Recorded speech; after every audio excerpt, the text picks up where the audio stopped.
Shut up and just give me the news. That's what a guy in the chat said, because I kept talking about explaining to you that I have a pre-skin cancer removed from my nose, and that's why my face is bandaged and bruised and eyes puffy. Well, then I do a video and I go, okay, fine, I won't talk about it. And then I got about 10,000 comments from you saying, what, Doug, welcome back. What happened to your face? So because I listened to one guy, I have to answer 10,000 of you, but now you know. Had a little surgery. Trump's massive win against China on the tariffs. He proved to be right once again. This happened over the weekend. We negotiated a deal with China. This is the big one. Stock market's going to blow up today, guys. Here's Scott Bessent.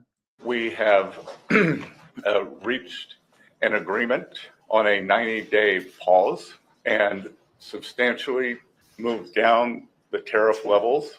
Both sides on the reciprocal tariffs will move their tariffs down 115%. We had very robust discussions. Both sides showed great respect. It was the chance for me to meet the Chinese delegation. The vice premier I had previously had only a video call with. Ambassador Jameson was familiar with two of the other leaders on the delegation from his previous time. So there was very good personal interaction. Both countries represented their national interests very well. We concluded that we have shared interest, and we both have an interest in balanced trade. The U.S. will continue moving towards that. Scott Bessent sounds like he's on drugs. That's called jet lag. He flew to China and then flew back, or flew to wherever they had their deal to negotiate this thing.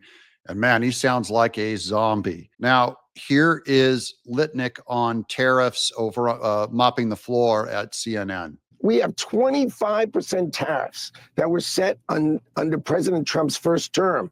I don't hear a single word, not a single word about those tariffs. No consumers in America, those were set in 2017 and 2018. No consumers in America sit here complaining about those tariffs. Well, prices what happens is prices have gone up for lots of reasons. Currencies, oh, no. Don't talk about the Biden inflation. That's another whole gig. When we left, when President Trump in 2019 had the lowest inflation in history. So you know that this works really, really well. It works well. These countries and the businesses have to compete. Yep.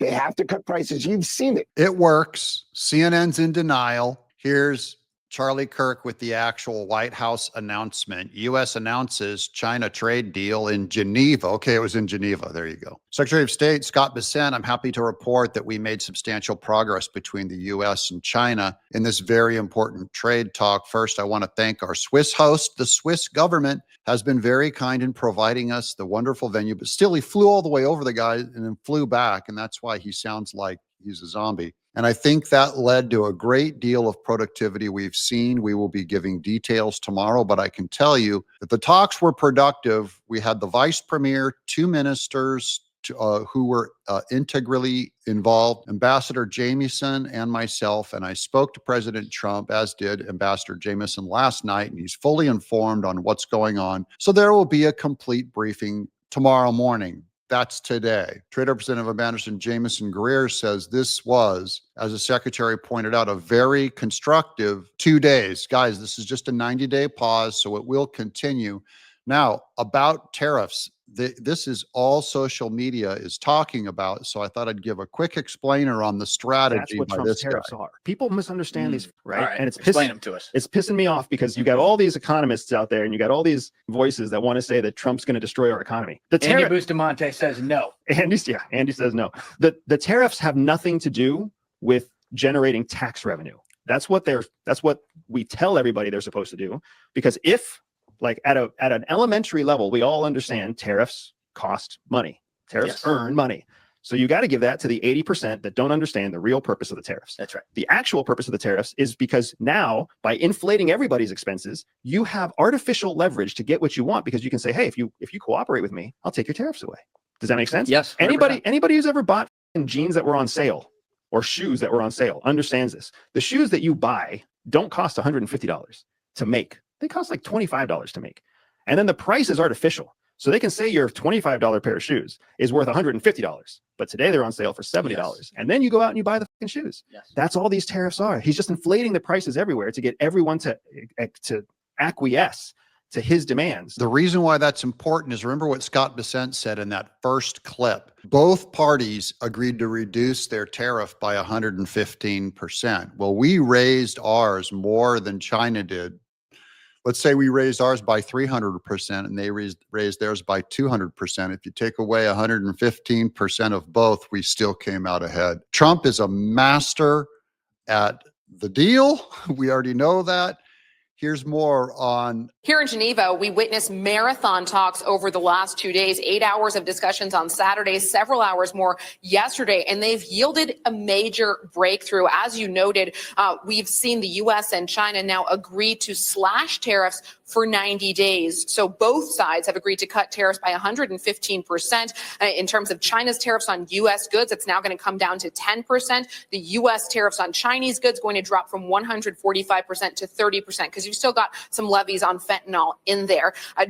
So we got them for a 30% tariff, and they only got us for a 10% tariff. That didn't cost us anything. The stock market's fine. 90 days, the Trump administration, Secretary Scott Bessent, saying the two sides will negotiate. The U.S. will continue moving toward a more balanced trading relationship. And we're still holding that fentanyl over them before we come down to the full amount, which is a great promise because China's a real big problem. Now, to me, the best is Morning Joe here with Scott Bessent, because he doesn't know what he's talking about. And it's too funny to watch him have to give Trump a win. Joe, this is going to go where the president wants it to go. I was in touch with him over the weekend, and he wants free trade, free and fair trade. We've had free trade, and as you said, that has not worked for the American people. There's something called the China shock, which has gutted our manufacturing sector.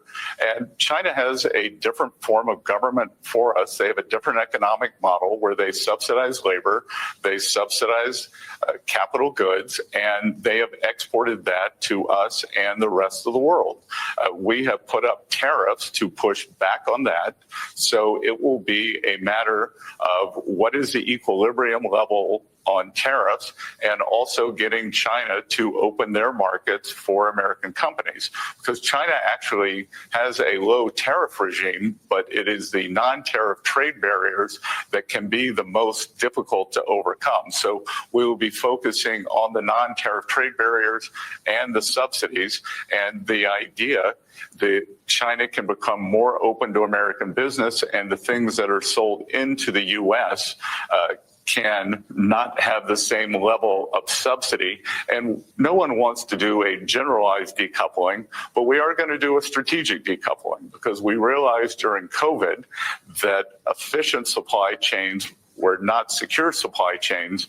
So they're going in there to fix the supply chain. That's more than what you can do with a tariff. And I just want to say to Morning Joe, who in his audience is going to hear this good news about Trump? That whole audience is poison. So they're not going to give Trump credit. Joe Scarborough can't give Trump credit, but it's important for us to give Trump credit because we took a risk with him.